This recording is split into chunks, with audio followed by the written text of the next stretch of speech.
One of the most requested questions amongst my friends is, how do you get into remote work, or how do you get into freelancing?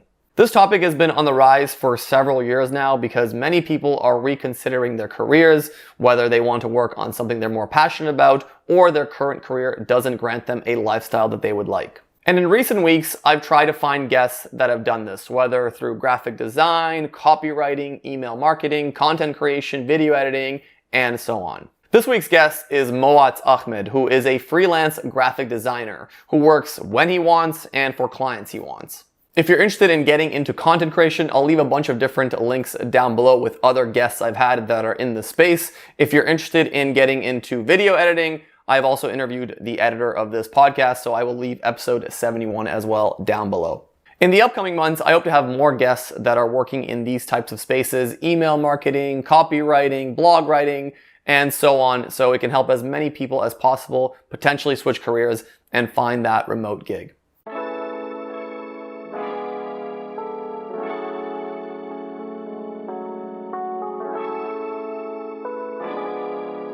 You're listening to Board with Nelly.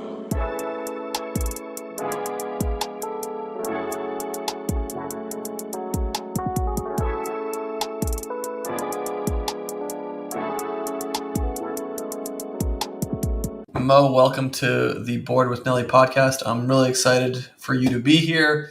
I guess maybe give me an introduction of yourself if we were to just meet in a bar and start chatting. How do you tell people? What do you do? So I guess I'm a graphic designer by trade, but mostly specifically hand letterer. So I do custom lettering, specifically logos, custom made logos that are done with lettering. That's my niche.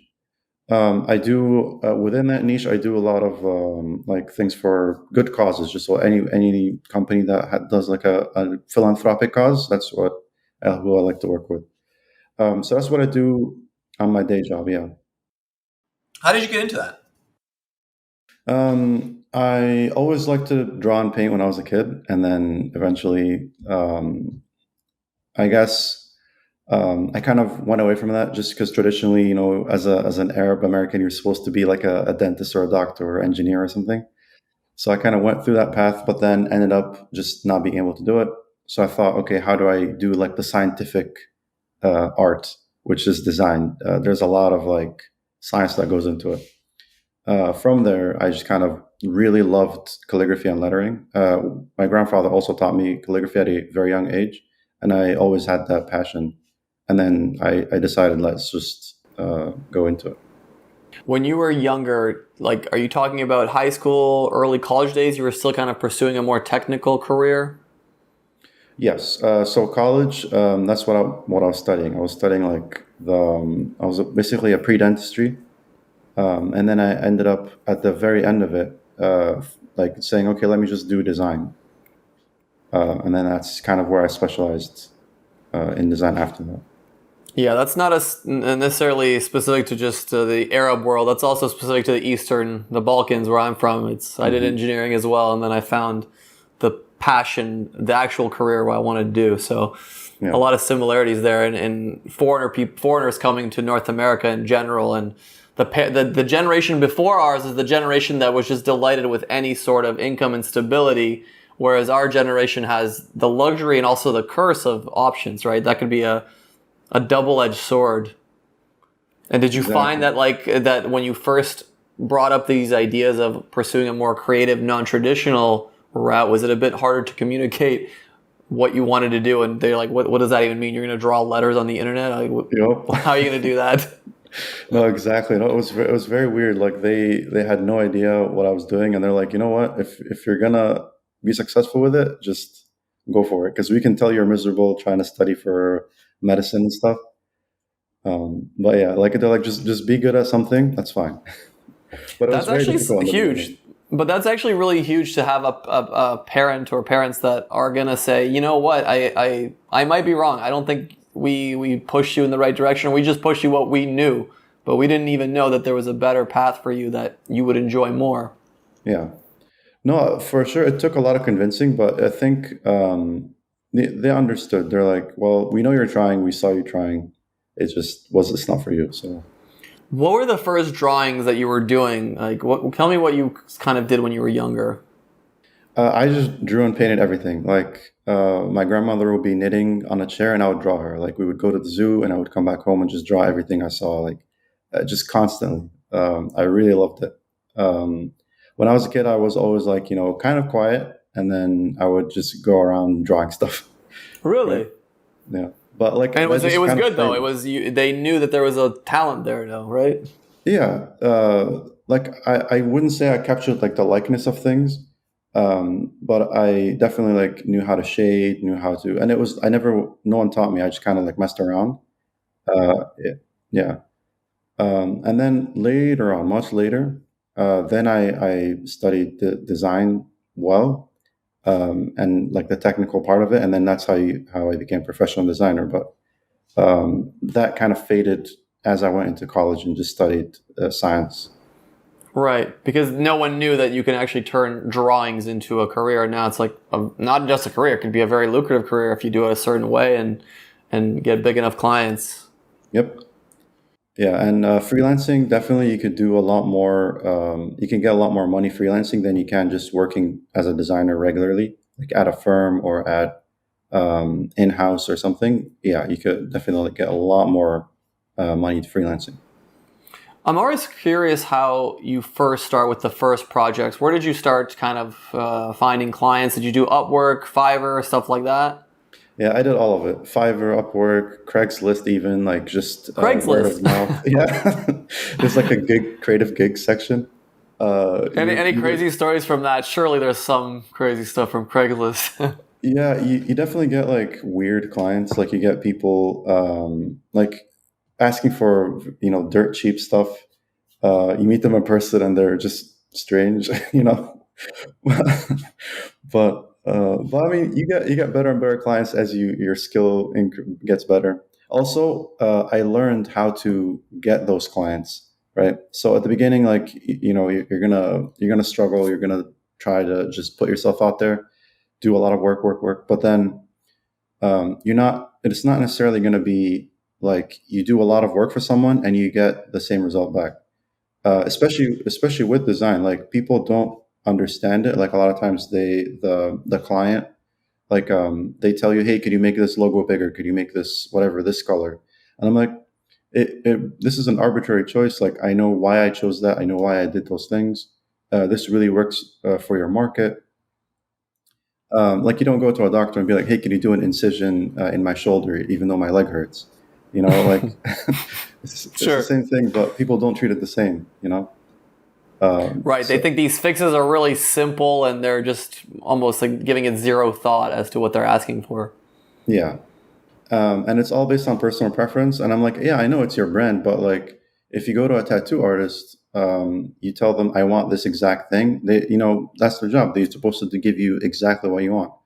My job is not to give them exactly what they want. My job is to give them what will make their business flourish, right? Yeah. So I talked to them about like, okay, if you do this, this is your competition. This is what they're doing. This is how you can stand out. So that's the difference between like a technician, I guess, and a professional designer. Like if a lot of designers just give out options, like, okay, here's three options, and you can pick. I don't do that. I tell them from the beginning, like, I'll give you the solution, not an option, right? Yeah. Because my job isn't to just please you. My job is to make you succeed. And a lot of times, like when I lived in the Bay Area, a lot of people, like there was a startups right and left. You go get groceries, someone is asking you to be part of their startup. So Really? so yeah, Come to my so incubator. yeah.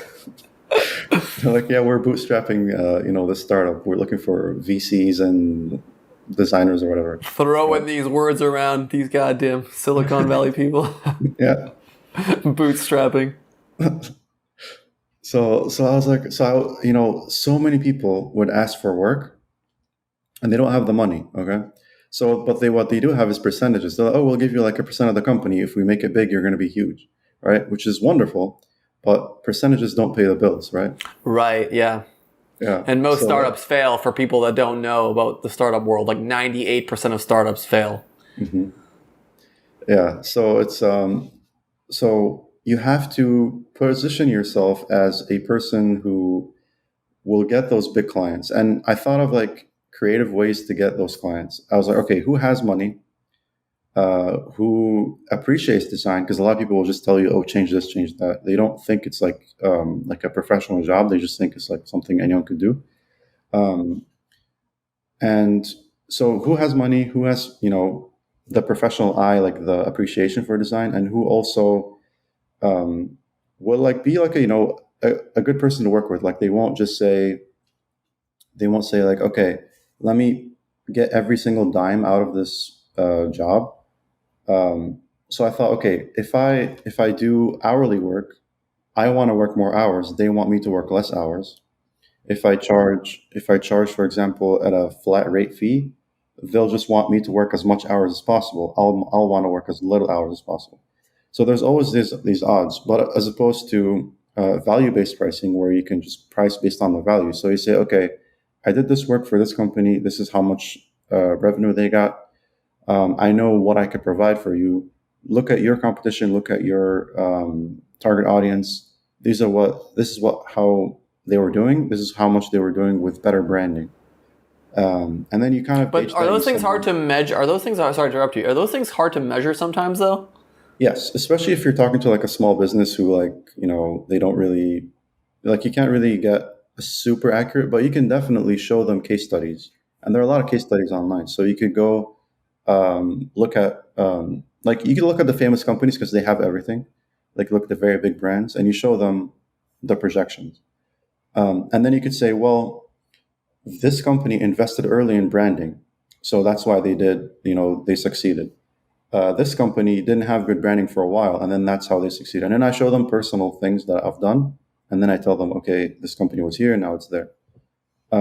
As you're starting out, I didn't have that luxury, so I had to deal with clients the old way. But once you figure that out, and I could, if someone wants, I could walk them through how to do value based pricing. There are a bunch of guides online also. Just search value based pricing for designers. You'll find plenty. What's like the short summary of that? I guess. What's the TLDR? Yeah. So what I do is I charge a flat rate fee plus a percentage. If so, that way I'm invested. If that company's like a startup, they have that capability. Or I just tell them, okay, this is how much value I'm bringing. So let's say I'm projecting that I'll give them $100,000 of sales within like the first year or something, and I'll say, okay, if my work is valued at $100,000, if I charge you $10,000, I'm not basically charging 10,000. I'm making you 90,000. Okay. Yes, I understand. Yeah. Okay, that So you makes just sense. so you just frame it in another way, and then that way it's a lot better for them to swallow. Like they're like, okay, yeah, I Right. understand. Yeah, and you can show them proof.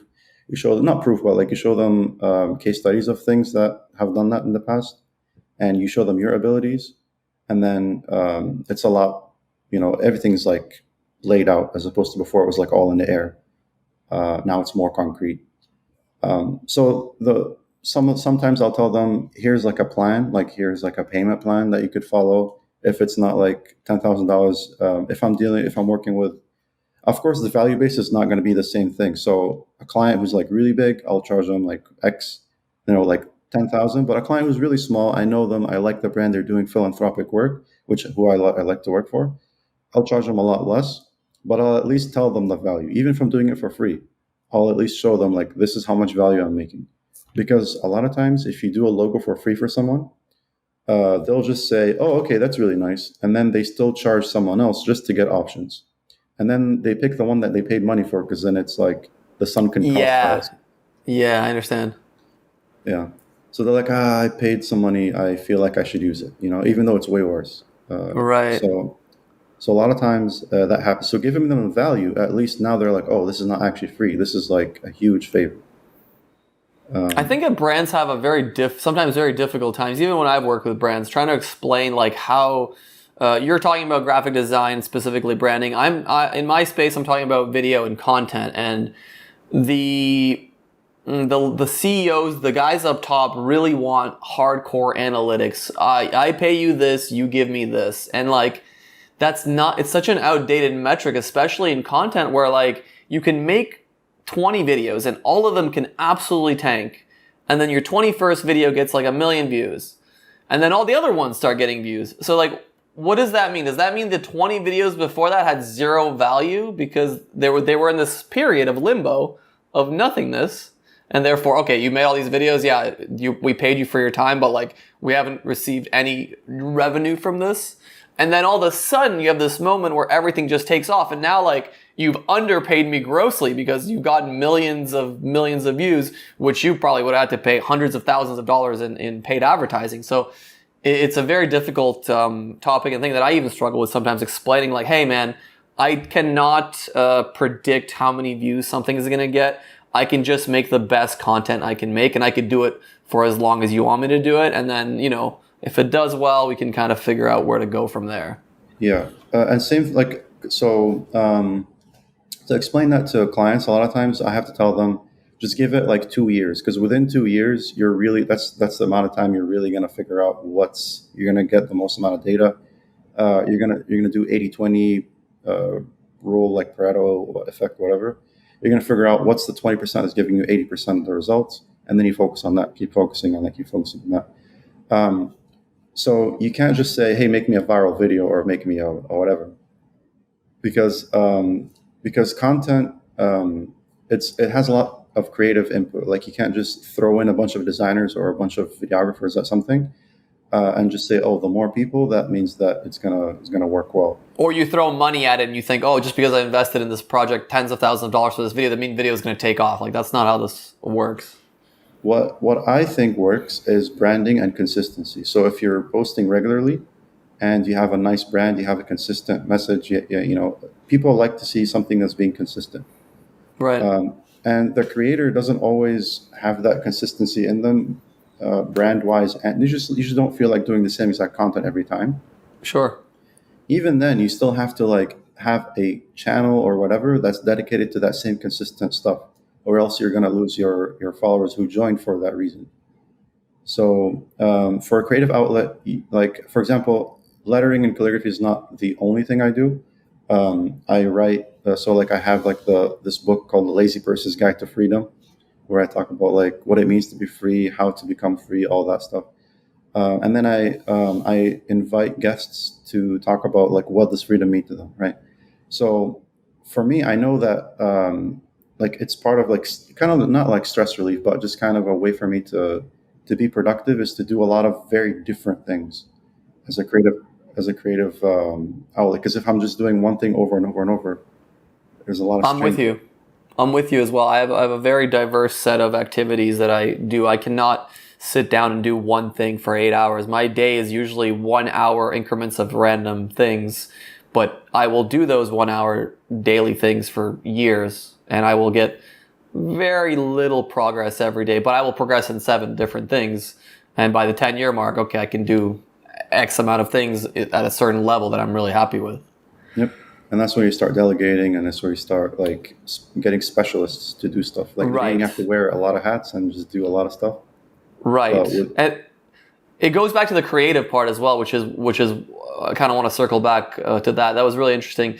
When you hire someone and working in these spaces, you're not necessarily hiring someone to do tasks. You're hiring someone to add value also to your product and add their expertise. And this combination of your personalities or your ideas creates this new thing, right? And that's an editor is in a very similar mindset, I think, as like a designer. When I hire an editor, I have a script, I have a video, I give him the footage, but then I say, okay, this part, I actually don't know what you could do here. Go wild, put your creative input, make the video, not just mine, but yours. And that brings them into the game, and then that makes it exciting for them because they're not just, in the passenger seat. That's huge. Yeah, and make them invested. That's how you build loyalty. Right. You make them feel that there's a lot of trust. It's not just your opinion on everything. Yeah, of course. And then so to get the right person, I guess, would just be you're gonna in the beginning have to deal with a lot of like failures. So just fail early. Just get people, be patient with them, train them, all that, and then after a while, then they're gonna understand your brand. They're gonna vibe and like And they're going to eventually know have what the same works and vision. what doesn't as well. They're also gathering the analytics with you, and you can bounce back. Okay, this was a bit off here. This was a bit okay. Then why did this work? Having two minds on one problem is so much better than one. Yeah. And I think the most important thing is just having the same vision and the same goals. So Right. anyone you work with, just kind of figure out what they want. And it's not just about doing like an amazing job. It's just, are they in line with what you want to do? Eventually, you'll achieve great things together. Right.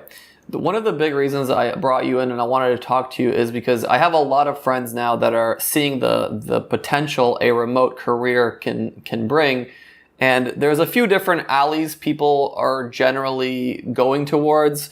Video content, social media management, graphic design is a huge one. Uh-huh. Some people have a lot of artistic ability, but they only tapped into it when they were kids, and then they picked a career that they were most likely forced or, somewhat forced into. And now they're circling back because they see a bunch of people, they see their friends, maybe even in their own group. Oh, this guy did it. He can actually works wherever he wants, whenever he wants, with people he wants. And those are like unbelievably desirable traits. So if you were starting today, what would you do differently, let's say from zero? I would just start making regular content, right? Which is very difficult, you know? Right. And just post it out there into the world. Don't care what anyone says. Don't care if you have 0 followers. Don't care about whatever. Just post regularly and put your heart and soul into it. And Any kind of yeah, content. You're talking about whether it's drawings, videos, whatever, right? yeah. Writing. And then do a lot more. So I didn't do this enough, but do a lot more like cold calling, cold emailing, cold DMing, like just message people, and like create your content that way. Like if you want clients, so let's say since I have experience in graphic design, I'll just talk about graphic design. I'm not sure about the other creative outlets, but for me, what was huge is just having a portfolio. And once I got a portfolio going and I got a website running with like my work on there, that's proof. So then now that you have that proof, you have that status, then you could message people and tell them, here's my work, here's what I could offer. I think I could give you, talk about how much value you can give people. Here's the value I could offer you. Here's some case studies. Here's some whatever. And that's how you build audience, and you build an audience through posting on your content. So I posted for years on social media, on Instagram. I posted every day, every day, just at least one post. And I don't What like kind of put things would that you into. post before I continue, just out of curiosity? It was like educational posts. So I had like one day of the week was like motivation Mondays. I would post something motivational to people. Tutorial Tuesdays where I would teach people like how to do like something specific within design or lettering. It was like whatever Wednesdays just whatever, something fun and random. Thursdays was like travel Thursdays because I love to travel. I would go somewhere cool and like do a lettering piece and describe it. And then Friday was like I happened to do fake logo Fridays where I would just make up a logo. That And sounds then like the most traction one probably that I got. yeah, I would try to put humor in there and just make something funny and do like a commentary on something, whether it be like a political thing, something that happened recently, and I would just make like a commentary on it with a fake logo, or whatever, like just some random thing that happened. Eventually, that shifted, and then I just focused on, okay, a lot of people love the travel stuff, a lot of people love the educational stuff. No one really cares about like the other content. So then I made it catered towards just educational. So I would say, here's this inventor, here's this guy in history, why this random thing is important. Like I would see a YouTube video that like talks about some event. I'll be like, oh, I didn't know that, and then I would just share something about it. So I became like an educational. So and then people love the traveling. People like, how do you even do that? Like, how do you have the money to travel? How do you do all that stuff? How did you visit Antarctica? Like, how do you go to these the 7 continents? Do all that stuff. So I would tell them, here's like a freedom thing: how to become free, how to do whatever.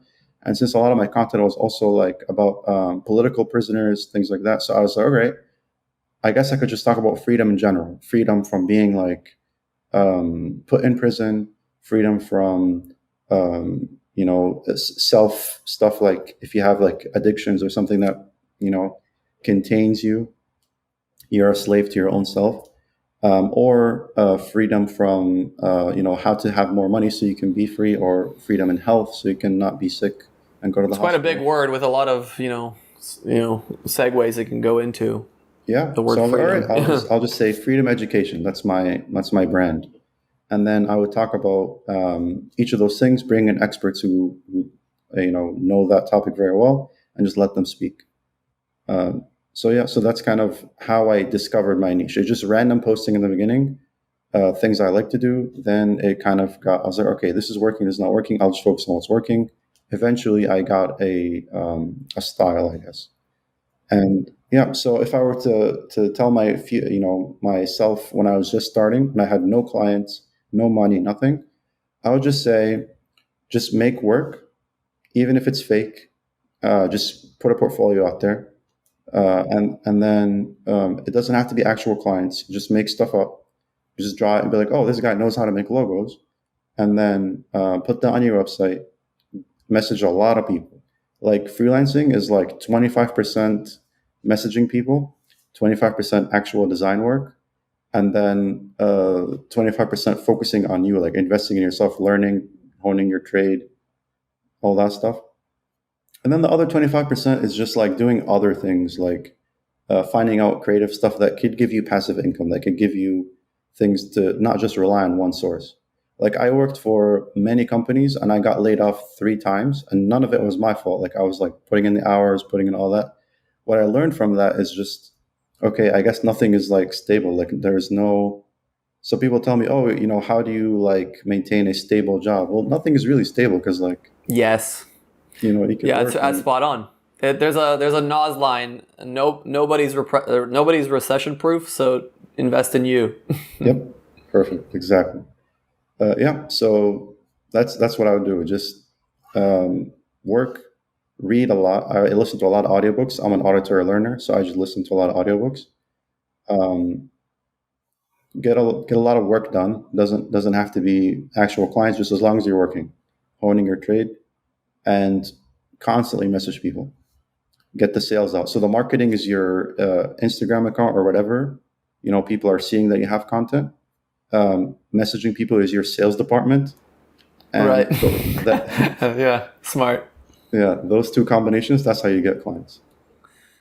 I would also like to add, from my perspective, maybe you disagree, but from my perspective, messaging people in the early days when you're very unknown, very inexperienced, don't have a portfolio, free work. Offer people free stuff. I mean, that's extremely valuable. Don't message them, oh, I was thinking maybe if you pay me, I would do this for you. No. Just say, hey, I'm a fan of you, man. I made a little design for you. I don't want anything in return. Have a good day. And you'll get way more people messaging you back than you would in any other situation, from my experience at least. No, I agree. That's a really good strategy, and I did that, and it was working. The one thing I would add is like figure out a way to, because you have like a limited time with them, and you don't want Yeah, to annoy them. At the same time, yes, you want to provide free value, but you don't want to like just have them step all over you. Um, So just like wow them, like go above and beyond. Just say, hey, I did this like entire campaign for you. Give them like logos, a PDF of like logo, brand, whatever, examples of it in social media, of examples of a website design, right? Just be like, I did this for you. You like it, whatever. And then after they're like, oh my God, this looks amazing. Yeah, how can we use it? It's like, all right, you can buy X, Y, Z. Like you can kind of like try to upsell sure, little by sure. little. Even give them a very little price. It's better than free. So just try to upsell a little bit, and it's not too intrusive, and they'll be happy to take the little money. Spot on. Yeah. Hmm. Any other tips and tricks in the earlier days that you would pass on to a younger you? Yeah, one thing that I discovered. So I went to this one conference, and in that conference, there was a speaker who was talking about how, like, oh, these mentors, like, people think it's impossible to find a mentor. Mentors are actually really easy to find. Just like message them, send them an email, tell them, I love your work. I really want to know what you're doing. I'm going to be in your area 2 weeks. Like, give them 2 different days that you're going to be in their town. Um, and they have to be 2 weeks apart so that they're not like just in case they're actually traveling or something. So as he was saying this, I was literally emailing him and telling him exactly word for word what he was saying. Right.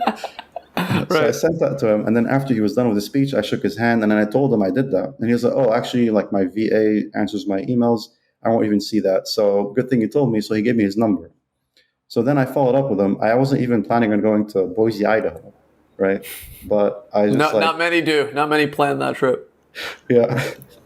So I was like, yeah, I'll go. I'm totally on my way there. It just, so I Yeah. drove over from California, from San Francisco.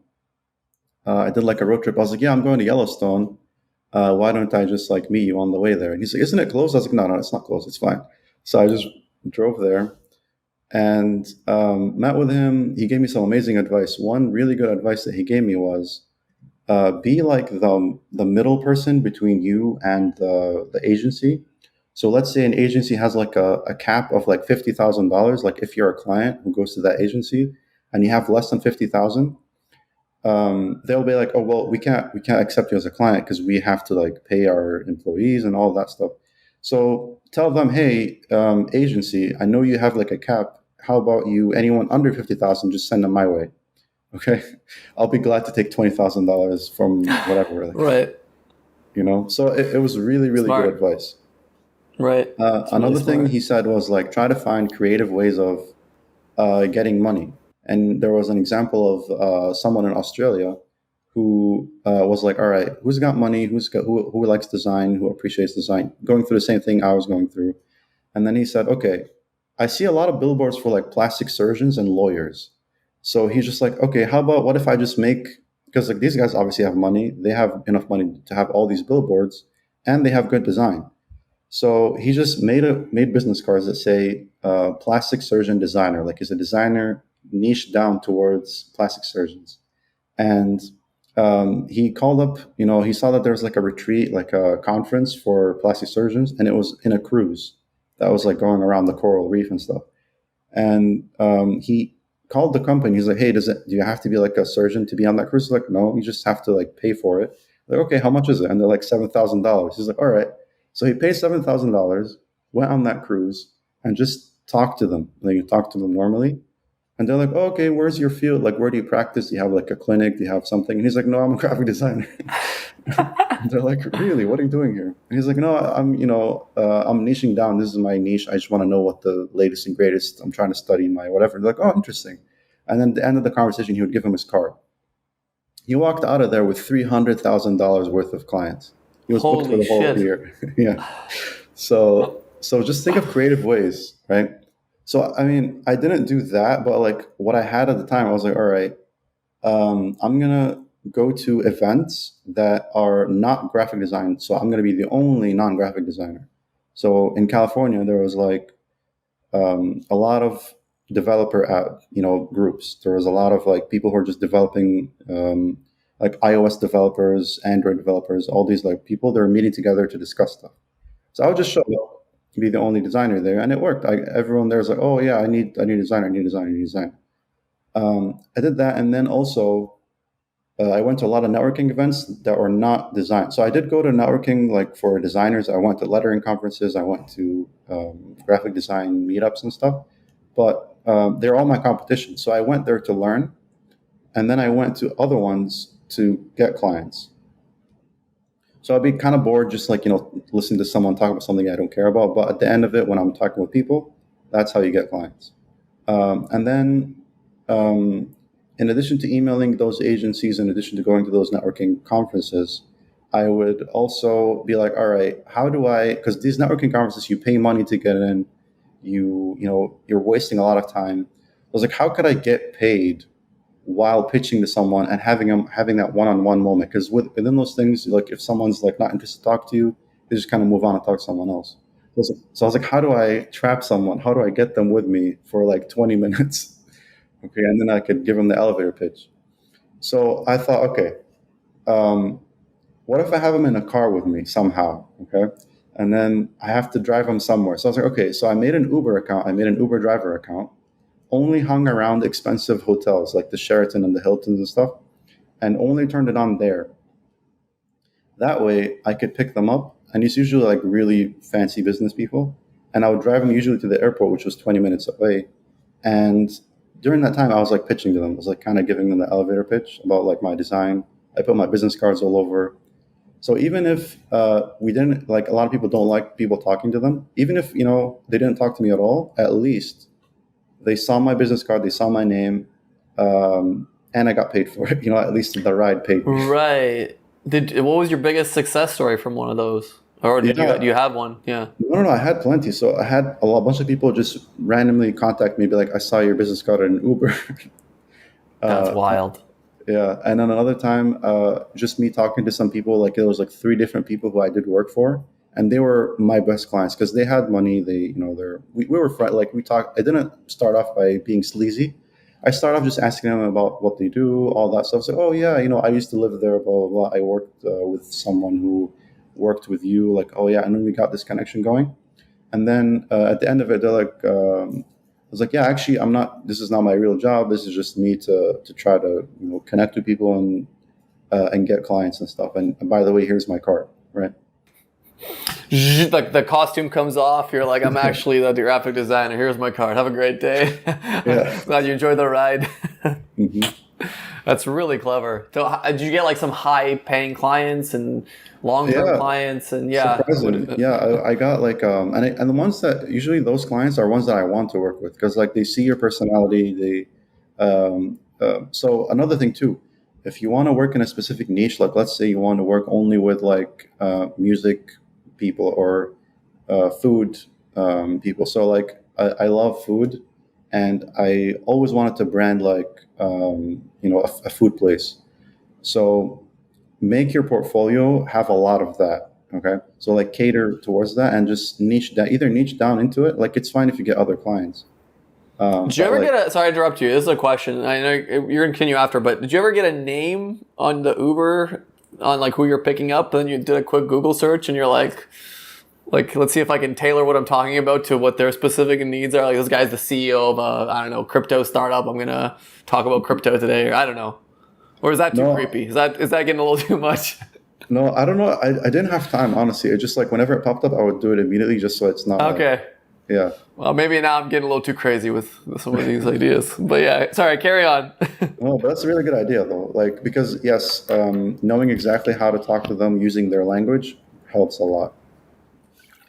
One of the big things that you talk about is the language thing, right? Being able to speak in their native tongue is enormous. Mm-hmm. Yes. And sometimes like I'll learn like random phrases in like a specific language. Mm-hmm. And then when they tell me they're from that country, like I'll just like throw that phrase in there, and it makes a ginormous difference. Like, of course, people don't know that. People don't understand that. I do that with Venezuelan people here in Spain, and they bring me into the nest like I'm a little baby bird. I'm part of their little group. Yeah, for sure. No, language learning is really, really cool. Like just one word, and you just have like that ear to ear smile right away. Instantly. Right. Also, learning languages, learning about cultures, that is huge. Not only in getting inspiration for design. Like a lot of times a client will be like, how did you even think of that? And I'll be like, oh yeah, just I saw a lot of like that type of thing in that one country. And then that specific design is from there. Like you could either study it or you could travel and experience. And then I think also just experiencing the culture, it gives you that like appreciation for that culture. Yeah. Like a lot of times I would be like, oh, why when I go to this restaurant, like people are always like X. And then when I visit the country, I'm like, oh no, that's actually a really good thing about the culture is that they're very like open, very whatever. Like personal space, for example, in some countries is like non-existent. And when I visited that country, I was in the beginning like, but then after a while I was like, oh, they're actually very like loving. They're very, it's just in their own way there. It's a completely different. You've interpreted because you've been from this upbringing and this style of life, and they've been here. So it's just a difference in backgrounds, not really of sentiment. Yeah. I think for people that are here also, in Europe in general, maybe you've had some experience with this as well, but language exchanges, there's so many of them here, and you could talk to like 50 different people in one night, and you'll never know who you're going to meet and what kind of network that could be. Not even a network. Maybe that's looking at it a little bit too much. businessy, but like you kind of friendship you can meet and kind of people you can hear stories from and get inspiration for ideas. Yeah, and like the number of times, so I speak fluently, maybe like two and a half languages, and then I know like how to get by in some other ones. Mm-hmm. But my wife, she speaks like eight languages. Okay, Whoa. so between the two of us, and it's like different languages, right? Eight So fluently. Eight fluently. basically, like very, very Wow. well. Yeah. Wow. Cool. And when, let's say, like we're on a bus ride, there's like Flixbus in Europe, so it goes everywhere. Um, let's say we're sitting, we're on a bus, we're on a plane. We take some of those plane rides to somewhere, and we're sitting next to someone. Uh, More likely than not, between the two of us, we'll find something, the person sitting next to us, that is in that language. That's like crazy. Like I sat down to two different people. They both are Japanese. Like I saw them reading a Japanese book, and I started speaking to them Japanese, and they're like, "What is happening?" you know. And then they're like, "Oh my god! Like, please let me help you." Like they're like, Yeah, because yeah, we can yeah. just speak their Japanese people language. are so polite. They're one of the nicest, politest people on the planet. Hmm. And like same thing. Like we were in I forget like which country, like Poland or something. I forget, but like same thing. You just sit next to someone, and then you just say like hi in that language. Like, oh my god, please, and they just like give you food, like give you extra food, like give you like whatever, Right. right? Yeah, That's a language. really powerful, yeah, skill set. Any language, there's no bad language to learn in life. I guess another thing I want to talk to you about is how does your day to day go now that you're freelance? Talk to me about potentially having struggles because I know I have some struggles of my own managing my time in the sense of like when you have endless freedom that could also be a curse in a sense. So how has it been? How long have you been doing this kind of lifestyle? How's that going? Yeah, so it's going well. So at one point, I was like, all right, I really need to put I need to put myself out there. I need to post every single day, and then that got daunting. Like that got like stressful because a lot of times you post something and you're like, ah, it wasn't that good. Like it's not going to get as many likes as the other one, and then you start like doubting yourself. You start like not wanting to post anymore, um, and sometimes you're traveling and you're like you're doing too many things. And my style of traveling, like I like to just like visit a bunch of countries in a row. Just like take no breaks, just see like things in the middle. Just But you like do take you the like do you view. book tickets in advance so you have to like you only have a specific amount of time in a place? Yeah. So let's say, for example, I would go to Barcelona or something, and then I would say, okay, let me just um, do like that for 2 weeks, but I'll go to the countries nearby and then fly out of Barcelona at the end. So like I'll plan like another I road trip. gotcha. I Yeah. gotcha. Like I'll go to like Morocco, I'll go to whatever else, like France or Italy or something, and then fly back from there. Um, I like to do slow travel as opposed to fast travel, but in that slow travel, I'll hit a bunch of places quickly, so it kind of ruins the purpose. How does the So work? How does the work go while you're traveling? if I'm in Europe and I'm working for Americans, it's amazing because then you just wake up late, you do whatever you want. Right. Yeah. Um, if when I was in New Zealand, I was struggling. I was there for like a month, and it was a struggle because you have to wake up at like 5 a.m. to have meetings with people, and you want to be flexible. You don't want to like make them all cater to you. You want to cater to the client, especially with meetings. Um, so so yeah, it's great and sometimes not so great depending on where you are. And it's also like you're getting a remote job, and you got to think about it from a company's perspective. They're putting a lot of trust in someone they've probably never even met or seen in real life. So another reason you want to be somewhat accommodating. Yeah. But other than that, I think it's wonderful. Like I've worked in weird places in weird situations. Like I would be like on a train or on on a beach or on like you're like you're still at work mode, but then like for example, like I would have like a background and people would think I'm still in Dallas in America, and then they're like, wait, why is it dark? Right. Yeah. There's also a lot of lies with like those influencers. They're like have the laptop on the beach. I will pay you a lot of money if you can tell me that you can work at 38 degrees Celsius on a beach here in Spain. I would love to see you doing your little emails or graphic design when you're getting cooked out there. There's no chance Yeah. you're doing any work. It's not possible. Yeah, no, 100%. And like sometimes you're like on a cafe, like near, like you can see the sea and like the sand and stuff right in front of you, but you're still like, there's still internet and whatever. Yeah. Yeah, that's a little bit more believable. But like, oh, look at me. I'm on this rock next to the water with my laptop. I'm like, dude, stop that. No human being is answering emails on at the beach like that. It's like 90 Yeah. to fucking degrees. Yeah. And also for working remotely, like let's say you want to get like clients, try to make their clients be in one area with the most money, like Europe or America or something, and then just live east of that, right? So that way, yeah, so that you're Why do you live in Dallas? I guess that brings me to this question. Are most of your clients east of east of Dallas or most west? of my clients are here actually in the area. Oh, interesting. So yeah, so it's a lot easier to just do like in person stuff. But also for taxes, there's like no state tax, and since I'm an American citizen, like I just want to be in America. But it's Oh, that's right. I You would pay taxes anywhere you go, right? If you though it doesn't matter where you live, you pay American taxes, right? yes, but in a state, like if you want to pick a state, pick Texas and Vermont, Delaware, and Wyoming. I think for different things. Like I have like a business, like my branding company is like set in I think Wyoming, I forget, and then Delaware is for something else. But like I like the community of where I'm living. That's why I'm living here.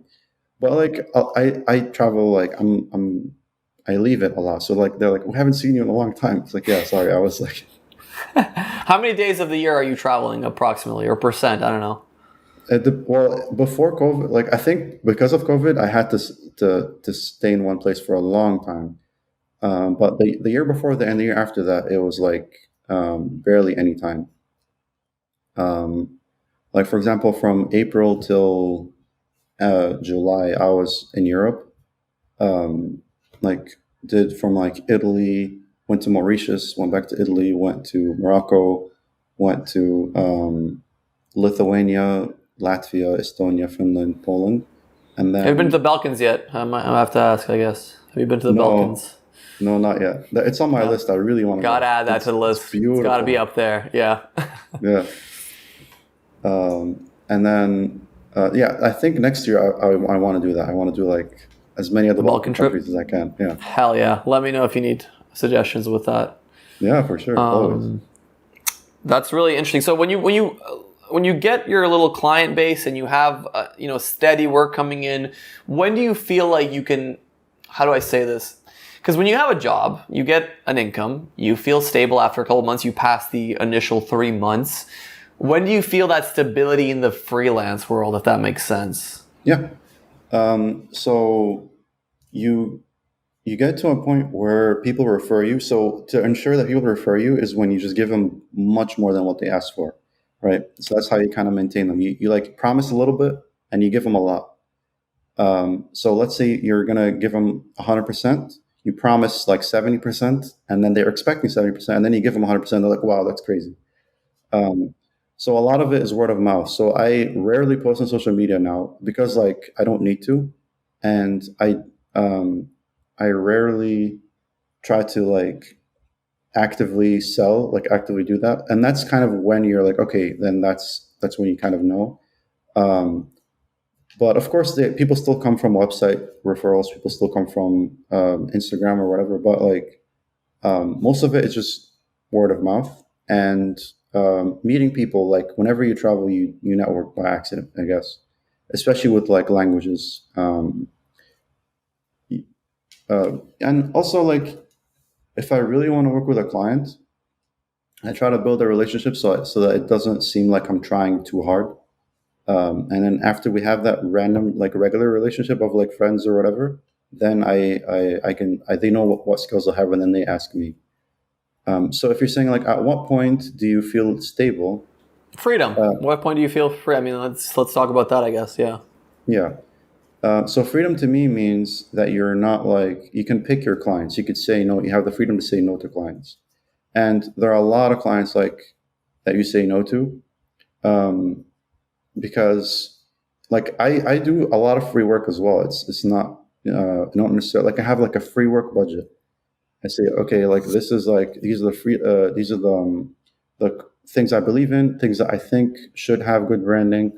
I'll allocate some of my time to give them, and I think that actually causes me a lot more money, brings in a lot more money, because they like perceive that value, and they're like, oh my god, this guy did so much.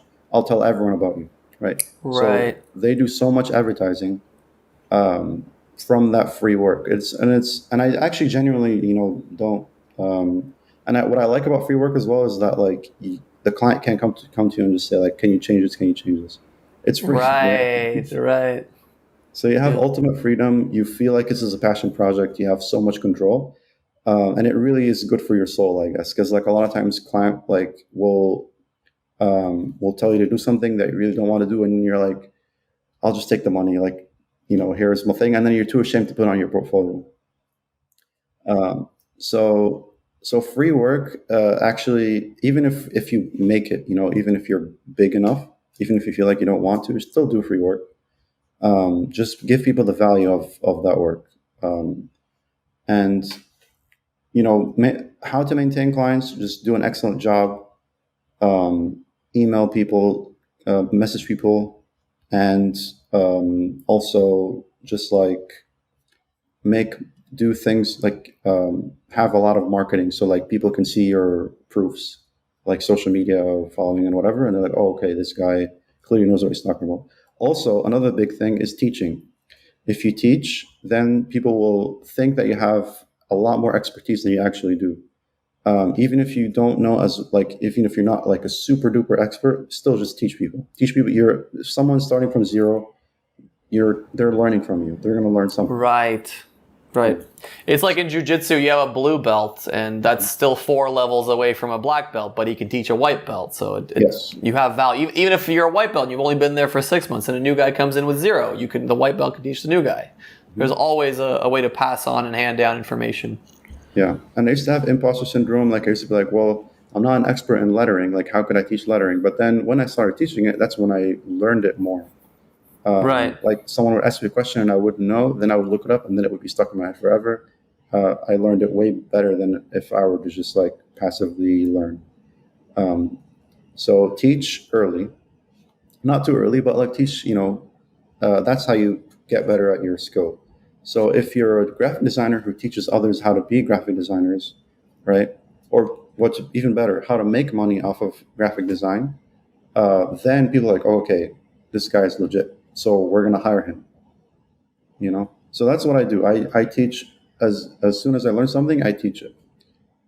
So I do workshops, and that's one of the reasons why I picked here is because there's a lot of opportunities for workshops. So another thing for, creative ways of getting clients is like workshops, for example, they're great. Like you get invited by someone, they pay for your ticket and they pay for your hotel, and they tell you, okay, teach us a workshop, and they'll pay you like $4,000, right, for 3 hours of your day.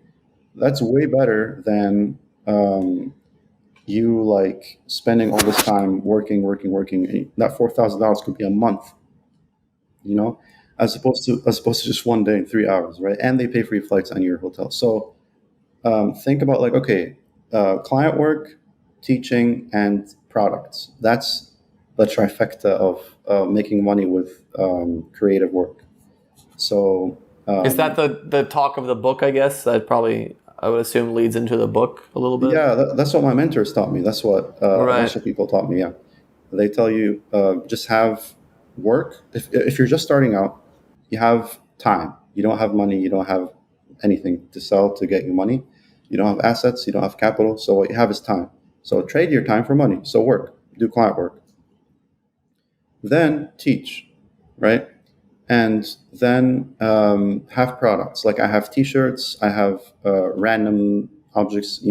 I just have all those websites print on demand that you just put a design on them, and it Yep. sells itself. You just got to do keyword research and whatever, and they take care of fulfillment, take care of everything.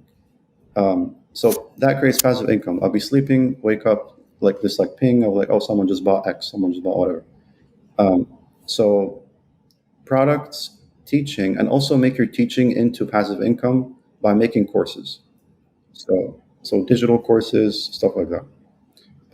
YouTube, of course, is huge. So that gets people. So, like for example, if you're making a course, put like the first 5 lessons on YouTube for free. At the end of it, just say, "Hey, I'm also on Skillshare, Udemy, whatever." And then after Skillshare, put 5 more classes on there. And then at the final part, have it on your own platform, because anyone could just take your lessons off of Skillshare, or like do a sale, like Christmas sale or something, and just like destroy your earnings. So your own platform, put that course, the whole course, for like $400. They say like first course 997, second course 1,997. It's just 97 at the end for some reason. And then like X, 2X, 4.5X, all those small details. But like have courses, products, and client work, and you have to teach people to get the big bucks, right? So for me, that was murals and workshops. Like a mural could be like $30,000. You paint it over a week, and a workshop that's like $4,000 per day. They pay for flight and whatever. So you have to be good enough, constantly wow your clients, send out emails, try to get people in the beginning. Then after a while, you won't need to do that as much. And then think of creative ways. You're like, all right, I noticed that workshops and murals, for example, get me the biggest return, so I'll focus on that, right? Be the mural guy or the workshop person, right? So just focus on those things, and yeah, you'll make way more than just traditional design, which is making flyers for like $5 or something. Just say, I don't. Yes, I can do them, but I'll focus only on a niche that's like luxury brand stuff. Sure. And I guess let's find, we're almost at an hour here. Let's end this on what does that grant you? Because I think a lot of people have a misconception of what freedom is. Not that I want to steal your podcast idea or your show, but I think it's a good topic to end on, because I think freedom to some people means the big house, the big car, or I don't know, like retiring on a sunset, which is also unrealistic, or retiring on a beach somewhere in a sun. That's also not realistic. I think the freedom, in my opinion, would come from the ability, one, to choose clients, which you talked about, which is enormous. So to work, but to not feel like work because you're working with people you enjoy and projects you enjoy. Yeah. And then to have a good balance of work and life enjoyment, family, friends, travel, whatever your taste is. And then having a little bit on the side in case of, a rainy day, stuff like that. Is that really, what's the end goal of, I guess, what you're currently doing, and how do you evaluate how much time I'm going to put into, this month's activities, how many clients I'm going to take on, stuff like that? Yeah, 100%. I agree 120% with everything you just said. I would say just having the freedom to, because life is unpredictable. Anything could happen. You can't be 100% free. You can't be like free all the time, whatever. So just think of your life as like these 5 different like health bars. Like you have like your health, relationships, wealth, work, like physical and mental well-being, all that. And think of it in terms of like, okay, am I free, like mentally? Like, is there anything that's like holding me back? Do I have a lot of anxiety? Do I have a lot of pressures? Do I have a lot of stresses? Do I have a lot of like things that are holding me back? Things that are just I can't control what I do. Do I have a lot of physical like things that are holding me back? If how much control do I have of that? If I don't have that much control, okay, well then let me just be free, knowing that this is my parameter, right? So instead of being like miserable about what I don't have, I'll just be like, all right, I'm free because I don't have the burden of dealing with the responsibilities of having it. Just put yourself in that different perspective. Of course, it's not easy, but it'll all like you'll have like equilibrium with your, everyone has like, even if there's a really tragic event, you're still gonna go back to that level of happiness. If people who win the lottery, they're gonna be happy for a little bit, and then they're gonna go back to that equilibrium. So everyone's equal anyway. So your mindset should be, I'm happy for what I have, gratitude. Everyone talks about gratitude. Just be thankful for what you got. Be thankful for that stuff, and it does free you from, the shackles of being miserable, right, all the time and stuff. So freedom means being like in that mindset of freedom, also having the financial freedom to, let's say a family member or something gets sick, you have the ability to help them. You have the ability to drop whatever you have and like go be there for them or whatever. And also the freedom to just like explore, freedom to learn, freedom to go anywhere you want, all that. So freedom in health, both mentally and physically, freedom of possibilities, be it with money, be it with whatever, and peace of mind. That's kind of how I define freedom. And then, of course, the last part that no one talks about whenever you talk about freedom is like freedom in responsibility towards like bigger things. Like I'm from a country where there's like dictator in charge and a lot of people are put in prison. So my freedom is, okay, I'm gonna do my due diligence and tell people about like the issue, tell people about injustices, because if it happens to them, it's gonna happen to me. So just spread awareness, make sure it doesn't happen to anyone. A rising tide raises all the boats, right? Yeah. I think that's a great place to end on. I agree with everything you said, so I don't have much to contribute. Where is the best place for people that are interested in following you, your work? Where can I point them to? Yeah, sure. So it's motizzy.com, motizzy.com. Very good. Muy bien. Yeah. Muy bien. Mo, appreciate your time. Very enjoyable conversation. I hope people learned a lot. Anyone that's interested in the space kind of has an outline of zero to what the end goal is, or what there is no such thing as end goal in life. I don't think that's kind of a broken term, but what you're trying to achieve in the long run. So I hope that was interesting, because it was definitely interesting for me. So once again, thanks for your time. No, of course. Thank you.